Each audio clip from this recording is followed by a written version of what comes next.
নমস্কাৰ মৰমৰ ছাত্ৰ ছাত্ৰী সকল পুনৰবাৰ সকলোকে আমাৰ গ্যাব এডুকেশ্যন চেনেলটোলৈ স্বাগতম জনাইছো আজি আমি আলোচনা কৰিম ক্লাছ 6ৰ ইংলিছ সাবজেক্টৰ chapter number 1 afternoon on a hill এই কবিতাটিৰ সম্পূৰ্ণ প্ৰশ্ন উত্তৰসমূহ গতিকে তোমালোকে ভিডিওটো সম্পূৰ্ণকৈ শেষলৈকে চাই যাবা এতিয়া চাওঁ আহা আমি কোৱেশ্চন আনসাৰ সমূহ ফাৰ্ষ্টে দিছে let's see how mass we have আন্ডাৰষ্টুড এতিয়া আমি পাঠটোৰ পৰা কবিতাটোৰ পৰা কিমান বুজি পালো চাওঁ আহা বুলি কৈছে The number 1 to দিছে answer the following questions তলৰ question সমূহৰ answer লিখা number 2 to চোৱা what are the few things that the poet will see while standing on a hill in the afternoon যেতিয়া কবিয়ে দুপৰীয়া পাহাৰৰ ওপৰত আছিলে বা থিয় হৈ আছিলে তেতিয়া কবিয়ে কি দেখা পাইছিলে এতিয়া এনসাৰটো লিখিবা the poet will see cliffs clouds wind blowing down the grass and the rising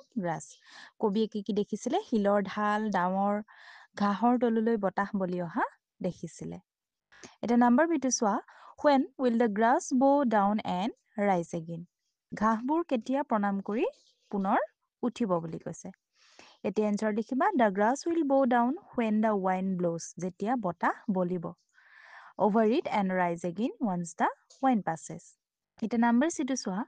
What will the poet do on the hill in the afternoon? It কৈছে যে দুপৰীয়া পাহাৰত কবিয়ে কি কৰিব Answer লিখিবা the poet will touch the flowers without picking them look at the cliffs and clouds and watch the grass bow down and rise again কৈছে যে কবিয়ে ফুলবোৰ চিঙি নুচুৱাকৈ চুই চাব হিল আৰু ডাৱৰবোৰলৈ চাব আৰু ঘাঁহবোৰ প্ৰণাম কৰি পুনৰ উঠি অহাটো চাই আহিব এটা নাম্বাৰ দিটো চোৱা when will the poet go home কবিয়ে কেতিয়া ঘৰলৈ যাব এটা এনসাৰ লিখিবা the poet will go home when the lights begin to appear from the town যেতিয়া টাউনত পোহৰ হ'বলৈ আৰম্ভ কৰিব তেতিয়াই কবিয়ে ঘূৰি যাব নাম্বাৰ 2 চোৱা why do you think the poet will not pick any flowers কবিয়ে কিয় কোনো ফুল ছিঙিব নোৱাৰে বুলি ভাবিছিলে এনসাৰ লিখিবা the poet respect the beauty of nature কবিয়ে প্ৰকৃতিক খুব সন্মান জনাইছিলে প্ৰকৃতিৰ সৌন্দৰ্যক তেখেতে সন্মান জনায় and wants to admire the flowers without disturbing them তেখেতে প্ৰকৃতিৰ সৌন্দৰ্যক সন্মান জনাই ফুলবোৰক বিচলিত নকৰাকৈ প্ৰশংসা কৰিব বিচাৰে এটা 2 নম্বৰ কোৱেশ্চনটো চাওঁ আহা write down the stanza from the poem that you like the most কি কৈছে কবিতাটোৰ পৰা এটা stanza লিখা যিটো নেকি তুমি ভাল পোৱা এতিয়া আমি কবিতাটোৰ পৰা যিটো লাইন যিকিটা লাইন তোমালোকে ভাল পোৱা হিকেটা লাইন তোমালোকে এনসাৰত লিখি দিবা মই এটা লাইন লিখি দিছো I will be the gladdest thing under the sun I will touch 100 flowers and not pick one তুমি যিটো ভাল পোৱা হেটো লিখিবা Number 3 question to চোৱা Read the following explanation of the 3 stanzas of the poem given below. তলত কি দিয়া আছে কবিতাটোৰ পৰা তিনিটা stanza দিয়া আছে Identify and write the stanza number next to each explanation. এতিয়া আমি সেই stanza কিটা কোনটো stanzaৰ পৰা কবিতাটোৰ পৰা লোৱা হৈছে আমি লিখিব লাগে এটা explanation কৰা আছে সেই explanation কিটা কোনকিটা stanzaৰ পৰা আমি লৈছো বা লিখিছো হেতু লিখিলে হল এটা first is the poet will look at leaves and clouds and watch how the grass bows down because of the wind and rises again the next moment এই কথাষাৰ stanza 2 পৰা লোৱা হৈছে the number 2 to চোৱা the lights will begin to show up from the town when it gets dark the poet will identify the light that belongs to her place and return home এটো আমি stanza 3 পৰা লৈছো 13 number to চোৱা the poet will climb a hill in the afternoon she will be happy to do so she will see and touch the flowers that are in abundance in the hill but she will not pick a single flower eto stanza 1 পৰা লৈছো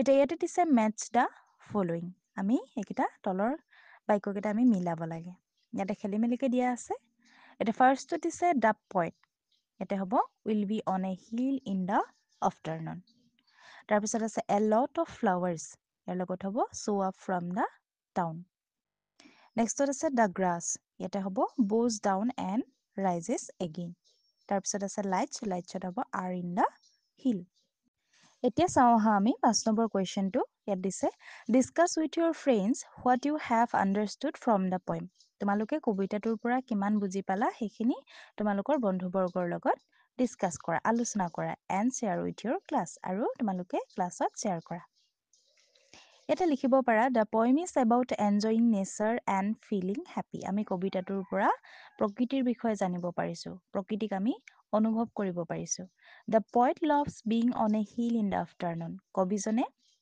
এই কবিতাটোৰ কবিয়ে কি কৈছে দুপৰীয়া পাহাৰৰ ওপৰত থাকি খুব ভাল পাইছিলে she touches the flowers gently without picking them because she respect nature She watches the wind bend the grass and then sees it stand tall again.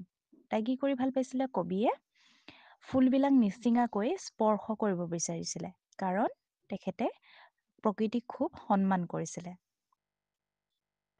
As it gets dark, the poet sees lights from the town and knows it's time to go home. আৰু কবিয়ে কি কৈছিলে যেতিয়া নগৰত পোহৰ আহিব আন্ধাৰ আঁতৰি পোহৰ আহিব তেতিয়া তেওঁ ঘৰলৈ যাব বুলি কৈছিলে The poem teaches us to enjoy nature without harming it. কবিতাটোৰ পৰা আমি কি শিকিছোঁ প্ৰকৃতিক আমি কোনো অপকাৰ নকৰাকৈ অনিষ্ট নকৰাকৈ আমি প্ৰকৃতিক কোৱালি ল'ব লাগে বা এনজয় কৰিব লাগে and to feel happy with simple things আৰু সেইখিনিৰ পৰা আমি খুব হেপী ফিল কৰিম আনন্দিত হ'ম এতিয়া 6 নম্বৰ কুৱেশ্যনটো চোৱা write the rhyming words from the poem for the ones given below এতিয়া আমি কবিতাটোৰ পৰা ৰাইমিং ৱৰ্ড বিচাৰি উলিয়াব লাগে ছন্দমিলা শব্দ ফাৰ্ষ্টত দিছে ব্ৰাউন ব্ৰাউনৰ ৰাইমিং ৱৰ্ড হ'ব ডাউন টাউন এইকেইটা আমি কবিতাটোৰ পৰা পাইছোঁ তাৰপিছত দিছে স্কাইছ স্কাইছৰ ৰাইমিং ৱৰ্ডছবিলাক হ'ব ৰাইজ আইচ তাৰপিছত আছে ৰান ৰান হ'লে ছান ওৱান ইয়াতে 7 নম্বৰ কুৱেশ্যনটো চোৱা read the following phrases from the poem ইয়াত দিছে ক্লিভছ এণ্ড ক্লাউডছ ৱাচ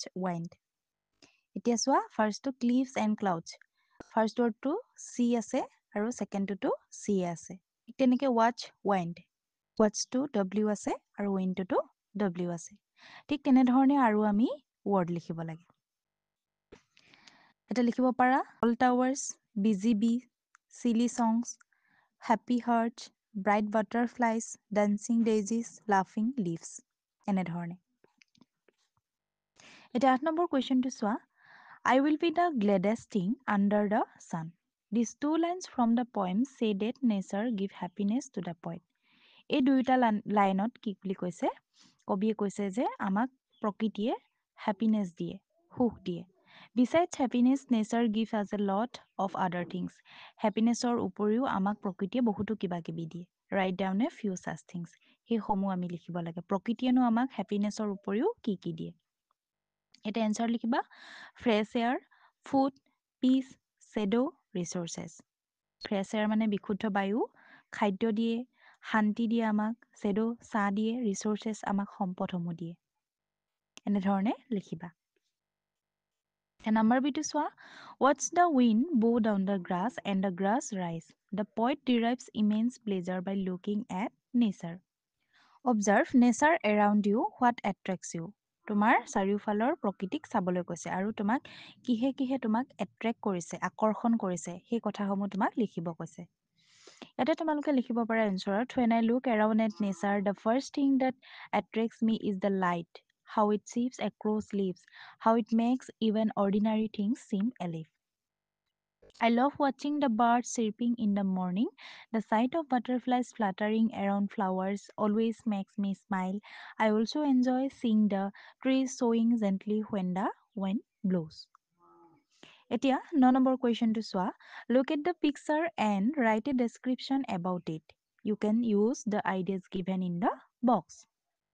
তলৰ চিত্ৰকেইটালৈ চাবলৈ কৈছে আৰু তাৰ বিষয়ে লিখিব লাগে আমি ছবি চাই আমি ডেছক্ৰাইব কৰিব লাগে you can use the ideas given in the box এতিয়া তলৰ বক্সত কিছুমান ৱৰ্ড দিয়া আছে আৰু সেইকেইটা লৈ আমি আইডিয়া কৰি কিছুমান তাৰ বিষয়ে লিখিব পাৰোঁ ছবিকেইটা চাই আমি লিখিব লাগে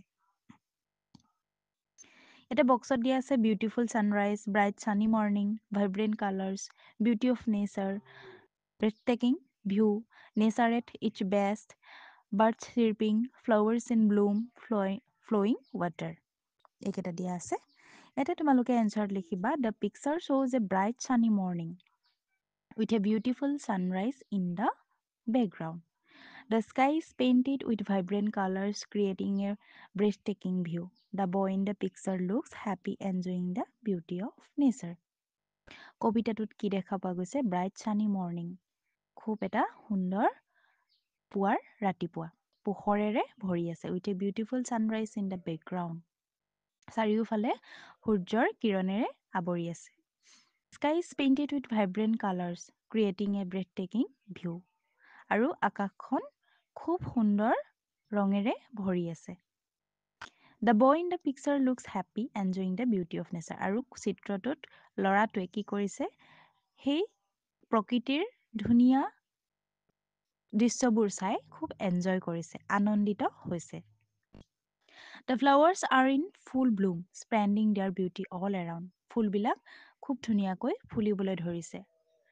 The birds are chirping merrily on the trees' branches, adding life to the peaceful surroundings.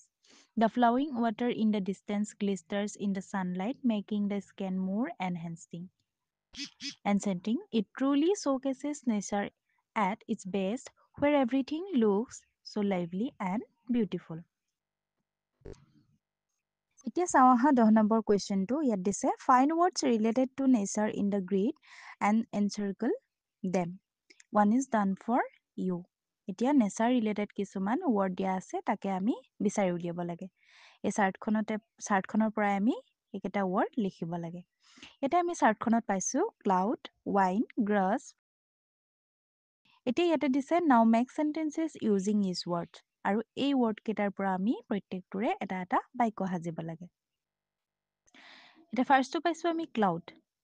ক্লাউডৰ যদি আমি বাক্য সাজোঁ, the clouds make the sky look beautiful in the evening. এনেদৰে লিখিব পাৰা। তাৰপিছত আছে wind, the wind carries the smell of fresh flowers. Grass, the grass is green. তোমালোকে নিজে নিজেও বাক্য সাজিব পাৰা। এতিয়া 11 নম্বৰ কুৱেশ্যনটো চোৱা, নাম্বাৰ এটো। In group discuss with your friend how you can take care of nature. তুমি কেনেকৈ প্ৰকৃতিৰ কেয়াৰ কৰিব বিচাৰা তাৰ বিষয়ে আমি বন্ধু বান্ধৱীৰ লগত আলোচনা কৰিব লাগে।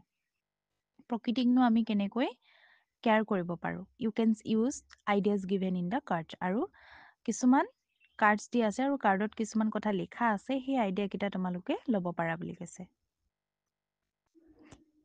এতিয়া আমি প্ৰকৃতিক ভালদৰে সংৰক্ষণ কৰিবলৈ, ভালদৰে ৰাখিবলৈ হ'লে আমি কি কি কৰিব লাগিব সেই বিষয়ে লিখিব পাৰা। এনচাৰ লিখিবা। প্লেণ্ট মোৰ ট্ৰিজ, আমি গছপুলি ৰুব লাগিব। Trees help clean the air and provide shelter to birds and animals. তাৰপিছত হ'ব ছেভ ৱাটাৰ, পানী সংৰক্ষণ। Use water carefully and avoid wasting it while ৱাশ্বিং অৰ ক্লিনিং। আমি পানীৰ অপব্যৱহাৰ কৰিব নালাগে। Avoid littering, always throw' garbage in the dustbin to keep the surroundings clean. আমি জাবৰ জোঁথৰসমূহ আমি ক'ত পেলাব লাগে? ডাষ্টবিনত পেলাব লাগে। তেতিয়াহে আমাৰ চাৰিওপাশৰ চৌহদসমূহ চাফ চিকুণ হৈ থাকিব। তাৰপিছত লিখিব পাৰা ৰিডিউচ প্লাষ্টিক ইউজ, আমি প্লাষ্টিক ইউজ কৰাটো বন্ধ কৰিব লাগিব। Use reusable bags instead of plastic one to protect the environment. তেতিয়াহে আমি প্ৰকৃতি ভালদৰে ৰাখিব পাৰিম। প্ৰটেক্ট ৱাইল্ড লাইফ, আমি জীৱ জন্তুসমূহ সংৰক্ষণ কৰিব লাগিব। Do not harm animals or birds and respect their habitats, আমি এনিমেলছবিলাক মাৰিব নালাগিব, বাৰ্ডছবিলাক আমি সংৰক্ষণ কৰিব লাগিব। তাৰপিছত লিখিব পাৰা recycle and reuse, recycle paper, plastic and other items to reduce waste. 11 number কুৱেশ্যনৰ নাম্বাৰ বি কুৱেশ্যনটো। লুক এট দ্য পিকচাৰ, তলৰ পিকচাৰসমূহলৈ চোৱা। This represent some activities for nurturing a plant. এখন নাৰ্চাৰিঙত পুলি ৰোৱাৰ যিখিনি কাম, কি কি কাম সেইখিনি ইয়াতে দেখুওৱা হৈছে। Choose the appropriate words or phrases from the box and write them below' the picture. এতিয়া ছাইডতে বক্সত কিছুমান ৱৰ্ড দিয়া আছে, সেই ৱৰ্ডসমূহ আমি সঠিকভাৱে তলৰ পিকচাৰসমূহৰ তলত লিখিব লাগে। এইকেইটা মই তোমালোকক লিখি দিছোঁ, এইকেইটা লিখি ল'বা। এতিয়া নাম্বাৰ 12টো চাওঁ আহা। ইয়াতে কৈছে নাম্বাৰ এটো ড্ৰ এ চিনাৰী, এটা চিনাৰী আঁকিব কৈছে। তোমালোকে এটা যিকোনো প্ৰাকৃতিক দৃশ্য আঁকিব পাৰা। এতিয়া নাম্বাৰ বিটো চাওঁ আহা। Describe the picture to your friend without শ্বয়িং it to him her. Your friend will listen to you and draw accordingly. Match your drawing with the one your friend has drawn after listening to you. Are the two pictures the same? Now take turns doing the activity. Have fun. এই কুৱেশ্যনটো আমাৰ বাবে important নহয়, গতিকে মইতো তোমালোকক দিয়া নাই। এতিয়া 13 নম্বৰ কুৱেশ্যনটো চোৱা। Let's read this word aloud. তলৰ শব্দসমূহ আমি ডাঙৰকৈ পঢ়িব লাগে। ইয়াতে দিছে hill, cliff, rise, thing, lights, pick, when, mine. এতিয়া চোৱা, হিলটো চোৱা HILL, এইচৰ পাছত আই আছে। ঠিক তেনেকৈ ৰাইজটো চোৱা আৰৰ পাছত আই আছে। কিন্তু আমি বেলেগ বেলেগ উচ্চাৰণ কৰিছোঁ। HILL এইটো হৈছে হিল, ই উচ্চাৰণ কৰিছোঁ। কিন্তু ৰাইজটোত আমি ৰিজ বুলি কোৱা নাই, কি কৈছোঁ? ৰাইজ, আই উচ্চাৰণ হৈছে। গতিকে ঠিক তেনেকৈ তলত নাম্বাৰ বি কুৱেশ্যনটোত দিছে তোমালোকক বক্স এ আৰু বক্স বি।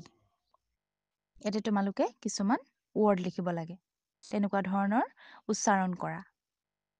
ইয়াতে লিখিব পাৰা hill, pink, link, drink, thing, win. ঠিক তেনেকৈ আই উচ্চাৰণ হোৱা rise, nice, price, light, shine, mine. ইয়াত যিহেতু প্ৰত্যেকটো লেটাৰৰ পাছতে আই আছে, কিন্তু গোটেইকেইটাতে বেলেগ বেলেগ আমি উচ্চাৰণ কৰিছোঁ। Hill, pink, link, drink, thing, win, এইকেইটা একেই উচ্চাৰণ কৰিছোঁ। কিন্তু আমি rise, nice, price, light, shine, mine, এইকেইটা আমি আকৌ বেলেগকৈ উচ্চাৰণ কৰিছোঁ। এতিয়া আকৌ তোমালোকৰ কাষতে লিখা আছে you may hear the word win pronounce in two different ways. আমি উইন ক'ব পাৰোঁ আৰু ৱাইনটো ক'ব পাৰোঁ, দুটা আমি বেলেগ বেলেগকৈ ক'ব পাৰোঁ। এতিয়া let's learn some grammar. 14 number কুৱেশ্যনটো চোৱা। Read the poem afternoon on a hill and find word which belong to different word classes. Write them down in the spaces given below. One word is provided as an example for each word classes. এতিয়া আমি কবিতাটো পঢ়াৰ পাছত afternoon on a hill, এই কবিতাটো পঢ়াৰ পাছত কিছুমান ৱৰ্ড পাম, যিখিনি নেকি নাউন, প্ৰনাউন, এডজেক্টিভ আৰু ভাৰ্ব। কবিতাটোৰ পৰা আমি বাছি উলিয়াব লাগে। এতিয়া ইয়াতে দিছে নাউন। নাউন হৈছে নাম বুজোৱা পদ। কবিতাটোত পাইছোঁ আমি নাম বুজোৱা পদ হিল, ছান, ফ্লাৱাৰ্ছ, টাউন। তাৰপিছত আছে প্ৰনাউন। প্ৰনাউন মানে হৈছে সৰ্বনাম, নাউনৰ সলনি ব্যৱহাৰ হয়, সেইসমূহ হৈছে আই, ওৱান। তাৰপিছতে চিটোত দিছে এডজেক্টিভ। এডজেক্টিভ মানে হৈছে বিশেষণ। বিশেষণে কি কৰে? যিকোনো বস্তু এটাৰ দুখ, গুণ, পৰিমাণ, সংখ্যা আদি বুজায়। গতিকে আমি কবিতাটোৰ পৰা কি কি ৱৰ্ড পাইছোঁ? গ্লেডিষ্ট, কোৱাইট, ব্ৰাইট, এইসমূহ। তাৰপিছত আছে ভাৰ্ব। ভাৰ্ব মানে হৈছে ক্ৰিয়া, কাম কৰা বুজায়। গতিকে ইয়াতে কবিতাটোৰ পৰা আমি সেই ভাৰ্ব কিছুমান পাইছোঁ, সেইকেইটা হ'ব টাচ, লুক, ৱাচ। এতিয়া চাওঁ আহা আমি 15 নম্বৰ কুৱেশ্যনটো। 15 নম্বৰ এটোত চোৱা। Read this line from the poem. কবিতাটোৰ এটা লাইন পঢ়া। কি দিছে? I will be the gladdest thing. ইয়াত কৈছে here the word gladdest is the superlative degree of the adjective glad. এতিয়া গ্লেডেষ্টটো হৈছে গ্লেডৰ ছুপাৰলেটিভ ফ্ৰম বা superlative degree. The comparative degree of glad is gladder. গ্লেডৰ কম্পেৰেটিভ ডিগ্ৰীত কি হ'ব? গ্লেডাৰ হ'ব বুলি কৈছে। গতিকে glad, gladder, gladdest. We use the comparative degree and the superlative degree of adjective for comparison. Generally, ER is added to the adjective to make it comparative. কি কৈছে? আমি comparative degree কৰিবলৈ ER যোগ দি কৰিব পাৰোঁ আৰু EST is added to make it superlative. আৰু superlative degree আমি EST যোগ কৰি লিখিব পাৰোঁ। Let's learn the comparative and superlative degrees of a few adjective. এতিয়া আমি কম্পেৰেটিভ আৰু ছুপাৰলেটিভ ডিগ্ৰী হোৱা কিছুমান ৱৰ্ড চাওঁ আহা। ইয়াতে দিছে positive, comparative and superlative degree. এতিয়া যদি পজিটিভত কোল্ড হয়, তেতিয়াহ'লে কম্পেৰেটিভত কি হ'ব? কোল্ডাৰ, আৰু ছুপাৰলেটিভত হ'ব কোল্ডেষ্ট। অৰ্থাৎ কোল্ড, কোল্ডাৰ, কোল্ডেষ্ট। আকৌ দিছে ঠিক তেনেকৈ light, lighter, lightest. Clean, cleaner, cleanest. Bright, brighter, brightest. Tall, taller, tallest. এতিয়া নম্বৰ বি প্ৰশ্নটো চোৱা। নাও কমপ্লিট দ্য ফলোয়িং টেবুল। এতিয়া আমি টেবুলখন কমপ্লিট কৰিব লাগে। তলৰ টেবুলখন য'ত নেকি আছে পজিটিভ, কম্পেৰেটিভ আৰু ছুপাৰলেটিভ ডিগ্ৰী। ইয়াতে আছে কোৱাইট। কোৱাইট আছে, কোৱাইটৰ কম্পেৰেটিভত ড্ৰেছ আছে, গতিকে ইয়াতে লিখিবা কোৱাইটাৰ, আৰু ছুপাৰলেটিভত হ'ব কোৱাইটেষ্ট। তাৰপিছত হ'ব ছেফ, ছেফাৰ, ছেফেষ্ট। তাৰপিছত হ'ব শ্ল', শ্ল'ৱাৰ, শ্ল'ৱেষ্ট। এতিয়া 15 নম্বৰৰ চি কুৱেশ্যনটো চোৱা look at the two picture given below তলত দুটা পিকচাৰ দিয়া আছে সেইকেইটা চাব কৈছে which picture do you like more and why কোনটো পিকচাৰ তোমাৰ বেছি ভাল লাগিছে আৰু কিয় ডিছকাছ উইথ ইউৰ ফ্ৰেণ্ড তোমালোকে এই কথাখিনি তোমালোকৰ ফ্ৰেণ্ডৰ লগত ডিছকাছ কৰিবা you can use the adjective given in the বৰ in the comparative degree from এতিয়া পিকচাৰ 1টোত দিছে গ্ৰীণ আৰু পিকচাৰ 2টোত দিছে কি ক্লিন এটা তলত পিকচাৰকেইটাৰ তলত এটা কুৱেশ্যন দিছে work with your friend and suggest some ways to protect nature তোমালোকৰ বন্ধু বান্ধৱীৰ সৈতে আলোচনা কৰি কিছুমান কথা লিখিব কৈছে যিখিনি নেকি নেচাৰক প্ৰটেক্ট কৰিব প্ৰকৃতিক সংৰক্ষণ কৰাৰ কিছুমান পৰামৰ্শ দিব কৈছে